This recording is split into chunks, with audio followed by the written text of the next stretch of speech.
গৌতম বুদ্ধ বলেছেন, ঘৃণা করা মূর্খ মানুষের কাজ। যে মনে করে আমি সারা জীবন বেঁচে থাকব।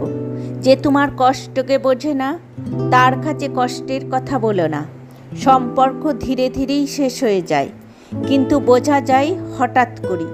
কারুর ওপরে আশা করো না, কারুর ওপর অধিকার দেখিও না, কাউকে বেশি বিশ্বাস করো না।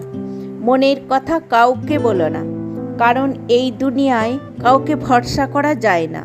কিছু মানুষের অভ্যাস যেমন ছিল তেমনিই থাকবে। যেখানে মানুষকে দরকার হয় সেখানেই মানুষ সঙ্গ ছেড়ে দেয়। কর্তব্য করা তো ফুলের কাছে শিখতে হয়। কখনো আনন্দ ঘরে পৌঁছে যায়, আবার কখনো মৃতের ঘরে পৌঁছে যায়।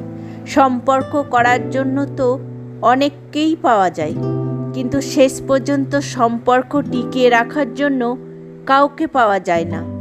নমো বুদ্ধায়।